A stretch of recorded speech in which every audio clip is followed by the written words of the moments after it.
Hey friends, Jewel back again, and I thought today we would talk about synastry and partners Mars conjunct other partners Pluto, and what happens when we have this contact between two people.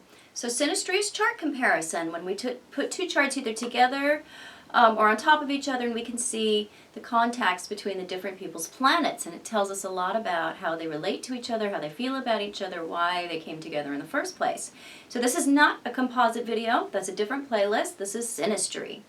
So Mars is someone's, aggressive qualities, the male side of their sexuality, how they go after what they want. Mars is our motivation and a lot of the warrior spirit within us.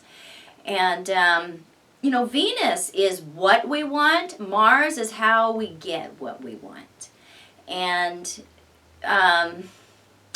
is, a hot planet, represents anger, drive, and the desire, very much about desire.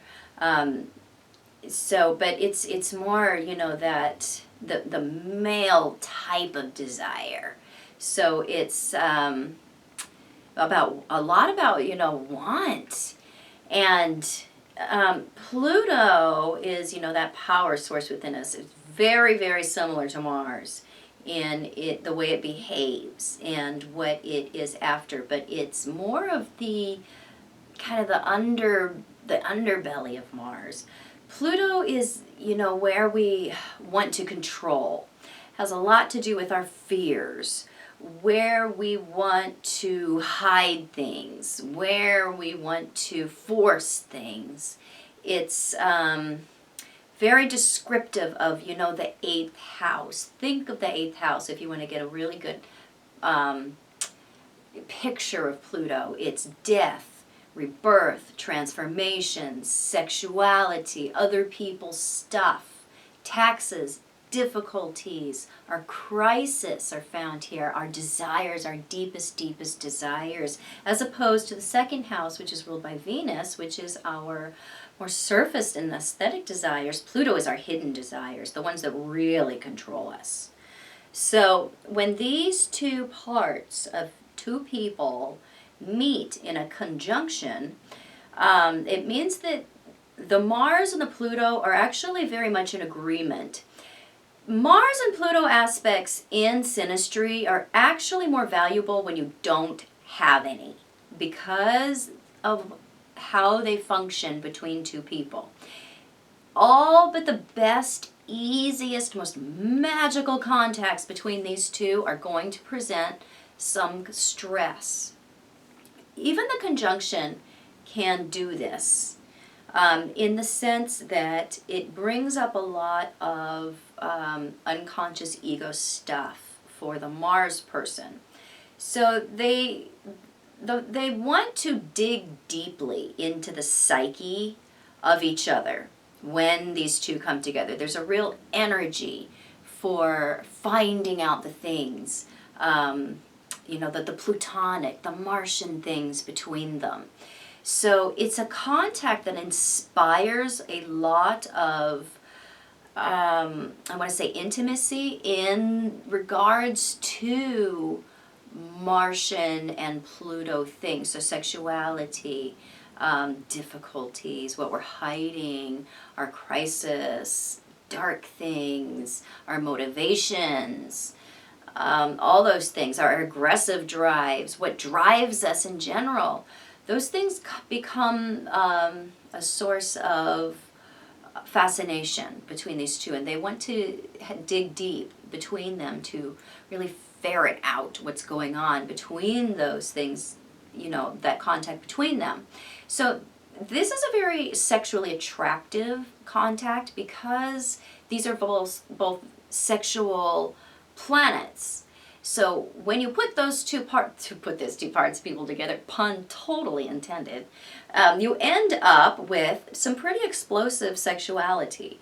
These two actually meet in a place where there's a lot of agreement about how they want to use and express their sexuality, what their attitude towards it is. Now you have to look at all aspects, because you could have a nasty Saturn aspect to this, or somebody could have like their Mars in really heavy contact to Saturn, and that's going to change this because their Mars is not going to be very freed up in the first place. So, you know, you always have to look at the individuals so you can see what the potentials are within them for when you put them together into synastry. Because synastry is made up of two individuals. It's not, you know, two people come together in a vacuum and this is what they are regardless of who they are. No, no, no, no, no. The synastry is dependent on the two individuals in the first place. So you want to look at them and see, you know, if this, you know, if these two are like really in contact, solid contact with their Mars and their Pluto, you're going to be serious sexual energy and attraction. But you have to consider, you know, if you have two cold fish or one cold fish, or, sorry people, you can tell that I'm a big fan of Mars. So you have to consider the two people involved. So there is an element to the sexuality when these two meet up that is very raw. And in fact, the way that they dig into each other's psyches is very raw and very real, and they are very unafraid to go there. So, you know, to really ferret out the deep, dark things between them. And this is not going to be sweet, romantic, sexual relating. This is, you know, a certain, you know, rawness to this. And they tend to come together pretty quickly. The sexual relationship tends to start pretty fast when we have this particular conjunction.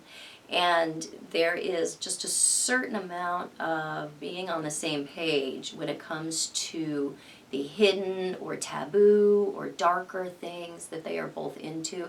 That seems to be pretty okay. They're okay with those things when we have this conjunction because there's just a lot of agreement about how they both meet when it comes to that part of their personality.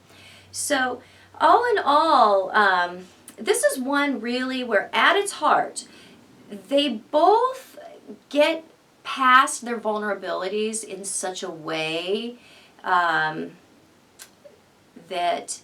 the Mars person, and usually the Pluto person as well, but more so typically the Mars person, ends up very changed by this particular aspect. They can come into a contact with their own power as a result of the relationship with the Pluto person. So, you know, the way the Pluto person stimulates them, it like bolsters their Mars. So we can see actually some pretty good fights between these two as well because they are fairly evenly matched when it comes to their aggression. And all Mars-Pluto contacts are going to stir up some amount of ego energy. And anytime that happens, and see, Pluto is always this force of change and always this force of realness or rawness or truth. And the ego, frankly, doesn't like that. The ego is very much about masking things, telling us what we want to hear, showing up in a way that looks good. It's really not about truth. And so when these two come together, the Mars person can sometimes feel very irritated by the Pluto person's proddings or insights into their own ego. Because you have to, you know, really think of Mars as, you know, that Aries energy. You know, it comes first, it is quick to act, it is really not very introspective, and when Pluto comes along and is really demanding these things or stimulating these things in them, that can be very uncomfortable.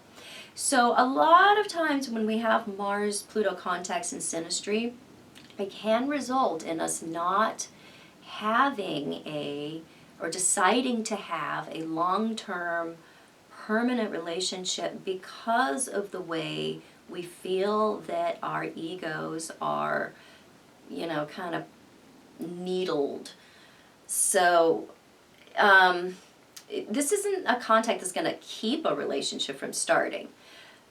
And when it is in a relationship, I actually like Mars conjunct Pluto if you have some other softer contacts, because it shows a very, insightful or penetrative quality to this relationship that can bring some realness into the relating between two people. It demands a certain amount of honesty when we have this one. So not everybody's okay with that. So if you're strongly Plutonic yourself, this is probably going to be one that you're going to enjoy, because you are probably going to be into that realness and that rawness to begin with, and that honesty is going to be something that you actually get off on. So I hope you found this informative and helpful. If you did, please subscribe to my channel if you have not done so. You can find me on the internet at truthinaspectastrology.com. Yes, I do private personal consultation all the time. I am mainly a couples, relationship and intimacy astrologer, but I interpret all types of charts under the sun, transits, natals, whatever. I do it all. So email for appointment, and you can find me on Facebook, where you should definitely be following me, because I do the daily astro weather forecasts, birthday descriptions, writings and articles. I specialize in asteroids, so you can find lots of articles concerning asteroids over there, and I will be doing an asteroid series coming up here in the new year. I'm not sure when, but it will be sometime upcoming this year. And I will be back super soon with more super cool videos. Bye-bye.